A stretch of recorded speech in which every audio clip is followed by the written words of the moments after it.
मदनी के अल्लाह और ओम एक है, इस बयान का विरोध करने वाले, इसे लेकर मंच छोड़ने वाले जैन गुरु डॉक्टर लोकेश मुनि जी इस समय लखनऊ में हैं। उनसे बातचीत का सिलसिला आगे बढ़ाएंगे।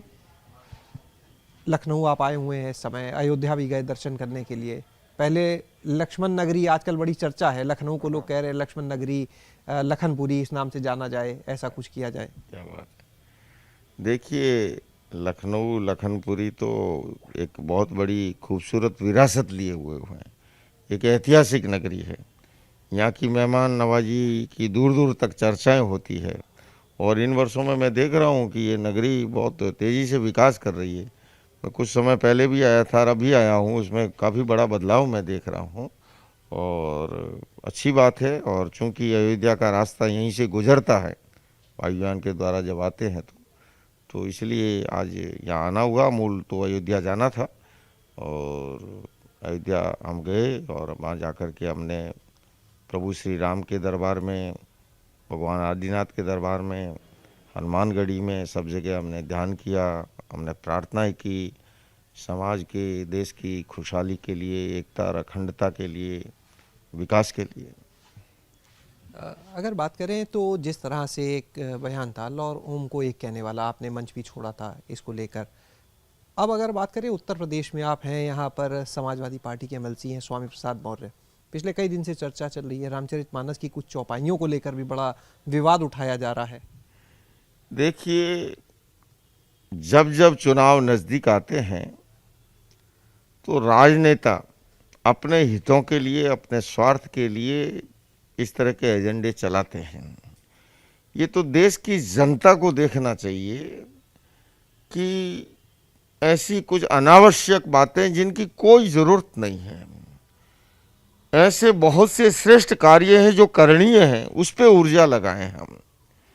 जिस समय हमारा देश आज़ादी का अमृत महोत्सव मना रहा है, G20 की अध्यक्षता कर रहा है, वसुधैव कुटुंबकम का संदेश हमें पूरी दुनिया को देना है, ऐसे समय में और जब देश तेजी से विकास कर रहा हो, आगे बढ़ रहा हो, आने वाले समय में माँ शक्ति बनने वाला हो, तो बहुत सी ऐसी ताकतें होती हैं जो रोकने का प्रयास करती है। तो देशवासियों का तो ये कर्तव्य होता है कि उन ताकतों को सफल नहीं होने दें और हम सब मिलकर के अखंड भारत के लिए, समाज की समरसता के लिए, भाईचारे के लिए, प्रेम के लिए, उसके लिए कार्य करें। और करणीय कार्य अनेक और बहुत हैं। आओ, हम लड़ना ही है तो आओ हम नशे से लड़ें, हम पर्यावरण प्रदूषण से लड़ें, गरीबी से लड़ें, अशिक्षा से लड़ें, वहाँ काम करें तो हमारी भावी पीढ़ी का कल्याण होगा, भावी पीढ़ी का भला होगा। नहीं तो आने वाली पीढ़ी माफ़ नहीं करेगी। अच्छा, एक चीज़ और जानना चाहेंगे, जो बयानबाजी चल रही है राजनीतिक रूप से इतनी हिंसक हो जा रही हैं, जिस तरह से कोई धर्म गुरु अगर किसी के लिए ये कहें कि उनका सिर काट के लाओ तो हम इतना इनाम देंगे, कोई मारपीट की नौबत आ जाए, किस तरह से आप देखते हैं इन चीज़ों को? देखिए, अतिवादी चीज़ें कहीं पर भी हो, किसी के भी द्वारा हो, मैं व्यक्तिगत रूप से, मेरा ये मानना है, युद्ध, हिंसा, आतंक किसी समस्या का समाधान नहीं है। वार्ता के द्वारा, संवाद के द्वारा, पीस थ्रो डायलॉग के द्वारा हर समस्या को सुलझाया जा सकता है। बड़ी से बड़ी समस्या को, एक जैन सन्यासी होने के नाते ये भी कहूँगा, भगवान महावीर ने अनेकांतवाद का दर्शन दिया है, अनेकांतवादी शैली। हम अपने अस्तित्व की तरह दूसरों के अस्तित्व को भी स्वीकार करें, हम अपने विचारों की तरह दूसरों के विचारों का भी आदर करें। ये मानता हूँ, मनुष्य मशीन का प्रोडक्शन नहीं है। विचार भेद, रुचि भेद, चिंतन भेद, ये सब स्वाभाविक है। मतभेद को तो लोकतंत्र में विकास का माध्यम माना है, किंतु मतभेद जब मनभेद का रूप धारण करता है तब समस्या उत्पन्न होती है। मैं समझता हूँ हम सबको, देशवासियों का ये कर्तव्य होना चाहिए कि हमारा भारत, अखंड भारत की ओर कैसे आगे बढ़े, हमारा देश कैसे मजबूत बने, सामाजिक समरसता और कैसे बढ़े, इस दिशा में काम करने की जरूरत है। अच्छा, एक चीज़ ये भी कि जितने भी धर्म है, यही हमेशा कहा जाता है कि वो हमें यही बताते हैं, यही सिखाते हैं कि धर्म के मार्ग पर चलिए, अच्छे कर्म करिए और ईश्वर अल्लाह सब एक हैं। लेकिन जब मदनी ने ओम और अल्लाह को एक कहा था, आपने मंच छोड़ा, वजह उसके पीछे? नहीं, आप जो कह रहे हो कि एक शब्द के लिए मंच छोड़ा, ये यथार्थ नहीं है। उनका पूरा का पूरा वक्तव्य में किसी पंक्ति वाक्य में वो राम को नकार रहे थे, किसी पंक्ति में वो शिव को नकार रहे थे, किसी पंक्ति में वो ये रेखांकित करने का प्रयास कर रहे थे कि जैसे सब कुछ जो है वो इस्लाम से ही। मेरा इस्लाम से कोई विरोध नहीं है, न मेरा मदनीसी से कोई विरोध है, मैं उनका आदर करता हूँ आज भी। मैंने तो उस मन से भी कहा था कि आप मेरे पिता तुल्य उम्र के हैं, लेकिन मेरा सैद्धांतिक मतभेद है।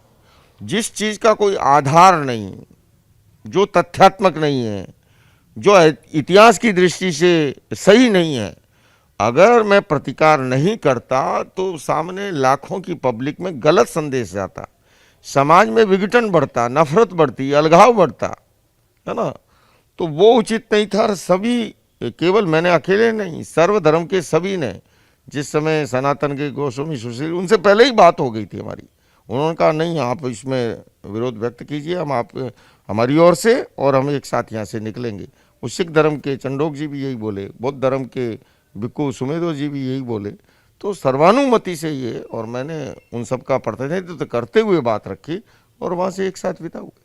अच्छा, लखनऊ का नाम बदलने पर आप क्या कहेंगे? लखनऊ में है, कई लोग कह रहे हैं कि मैं देखिए, ये नाम पर नहीं, मैं तो काम पर कहता हूँ। हम सबको ऐसे काम करने चाहिए जिससे हमारा नाम स्वतः ही होगा। अब ये विषय जो है मेरे नहीं है, ये तो प्रशासन जो निर्णय लेते हैं वो किस दृष्टि से क्या ऐतिहासिक है, क्या तथ्यात्मक है, क्या हमारी संस्कृति के अनुरूप उसमें क्या होना चाहिए, ये उनके निर्णय होते हैं। मैं तो इतना हाँ ये अवश्य कहूँगा कि हर गांव में, हर शहर में, हर प्रांत में भाईचारा होना चाहिए, प्रेम होना चाहिए, क्योंकि डेवलपमेंट के लिए भी जब पीसफुल एटमॉस्फेयर होता है तो इन्वेस्टर आता है।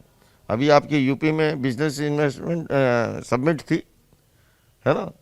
अब तेजी से जब विकास हो रहा है तो लोग आ रहे हैं उसके अंदर, जब माहौल नहीं था तो नहीं आते थे। तो इसलिए विकास का संबंध शांति से है, समृद्धि से है।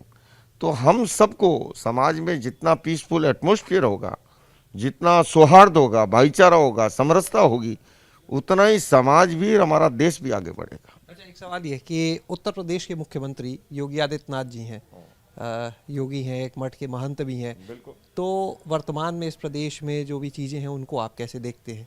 देखिए, मैं अनेक वर्षों से उत्तर प्रदेश आता रहा हूँ, और उत्तर प्रदेश का आप लखनऊ को ही देख लीजिए।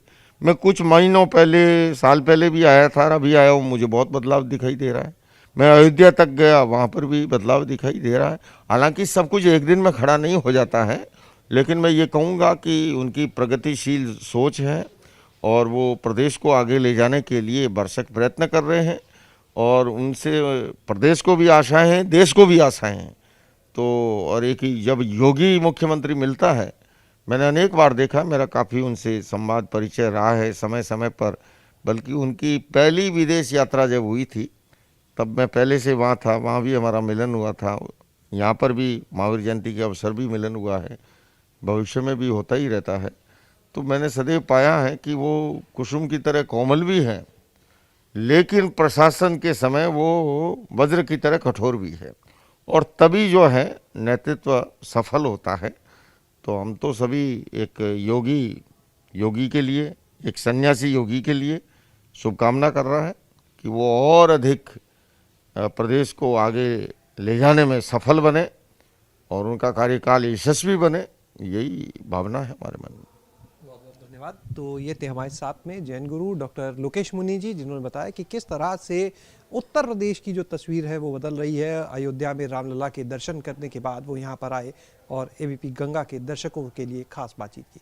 कैमरा सहयोगी हरिओम के साथ शैलेश अरोरा, एबीपी गंगा, लखनऊ।